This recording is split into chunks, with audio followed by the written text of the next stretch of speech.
यहाँ पर एक और इम्पॉर्टेंट सवाल आता है और मैं इसमें अपने सीएमडी साहब को भी इन्वॉल्व करूंगी। सर, आप खुद गाजीपुर से हैं और वहाँ पर मैंने देखा है उस इलाके में बोट के द्वारा बड़ी तस्करी होती है और मतलब बिहार से टच करते हैं और मतलब भारी मात्रा में शराब का आदान प्रदान होता है। और सर, आपसे भी मैं ये कि और किस तरीके से आप जो है गाजीपुर इलाके के, क्योंकि उसको हम छोड़ नहीं सकते हैं, तो एक तो मेरा ये क्वेश्चन है, बाकी दूसरा question over to you. Basic सवाल ये है कि अब चूंकि बनारस जोन के एडीजी होने के नाते और चूंकि बनारस खुद अब कमिश्नरेट में कन्वर्ट हो चुका है, तो बनारस को एक वर्ल्ड मैप पे लाने का एक अच्छा प्रयास भी सरकार का था। और उत्तर प्रदेश सरकार ने पिछले दिनों जितने कमिश्नरेट बनाए उसकी बिल्कुल तारीफ की जानी चाहिए। और अर्बनाइजेशन जिस तरह से बढ़ा है, लेकिन उसके साथ साथ जो सी ग्रेड की सिटीज़ हैं, जो जैसे गाजीपुर को मैं जैसे ए भी बनाया जाए तो उसमें सी कैटेगरी में रखेंगे, क्योंकि अभी डेवलपिंग जिला है। और मैं गाजीपुर से आता हूं, मेरा बचपन 10वीं क्लास तक गांव से ही गुजरा है।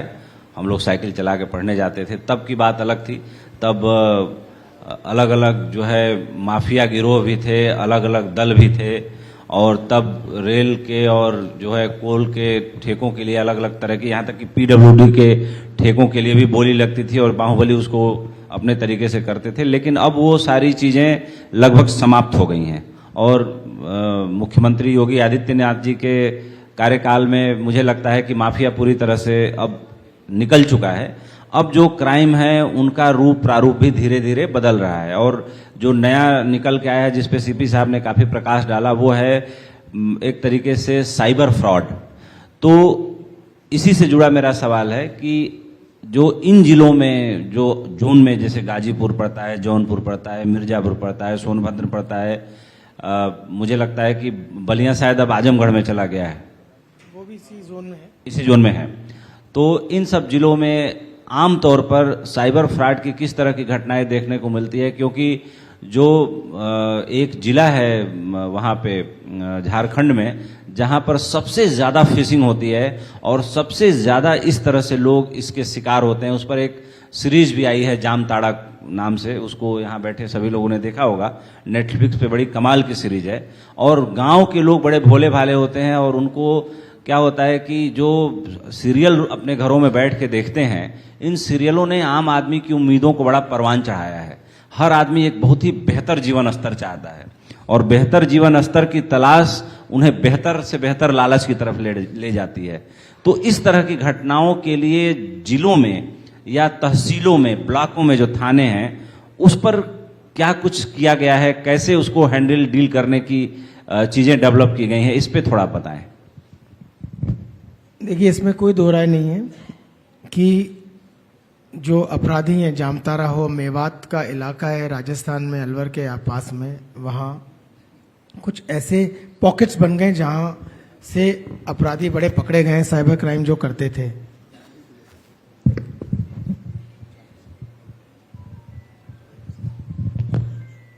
तो ये बताना चाहता हूँ कि फर्ज कीजिए कि हम पीछे शासन ने मिशन शक्ति इत्यादि जो कार्यक्रम चलाए, उनमें महिलाओं को भी गांव में भेजकर गांव की महिलाओं को समझा, हमारी महिला पुलिस कर्मियों को भी भेजा गया कि वो गांव की महिलाओं को बताएं। वहां जाकर अन्य जो हमारे बीट कांस्टेबल हैं वो जाते हैं, जगह जगह पंचायत भवन में, गांव के स्कूल में बैठकर गांव के सारे लोगों को इकट्ठा करके उनको उदाहरण देते हुए ये बताते हैं कि भाई किस प्रकार के अपराध घटते हैं।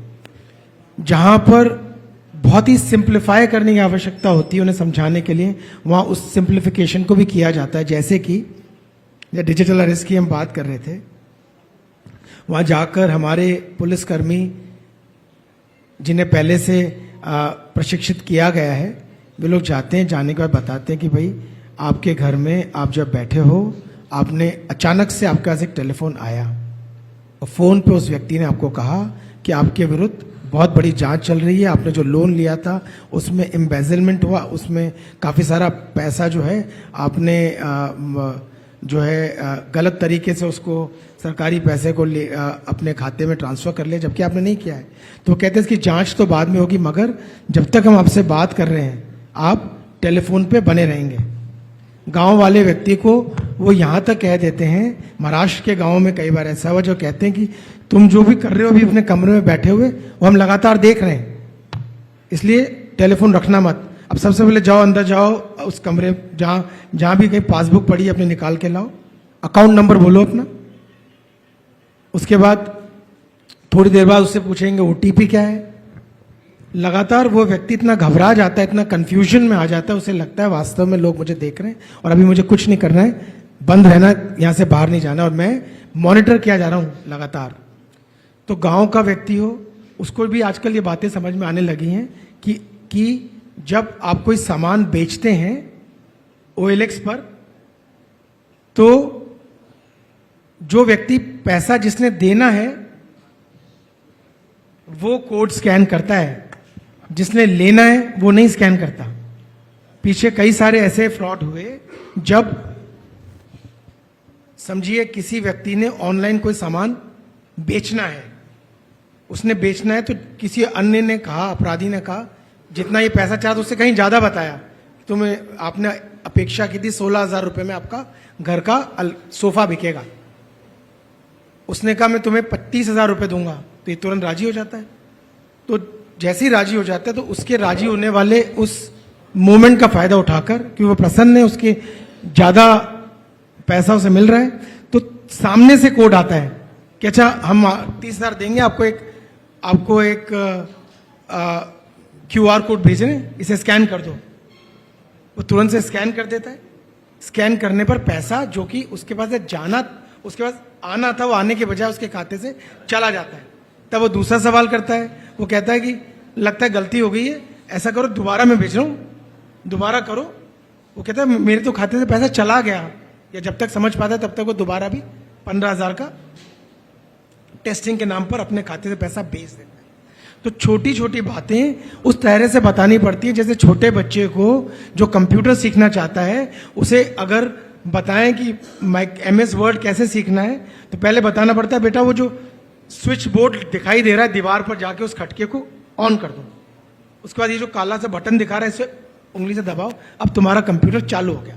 अब जो गोला घूम रहा है, मतलब इतना सिंप्लीफाई करने की आवश्यकता जहां पड़ती है, वहां उतना ही उस तरीके से समझाया जाए। और ये काम हमारे पुलिसकर्मी आज की तारीख में गांव गांव में जाकर कर रहे हैं।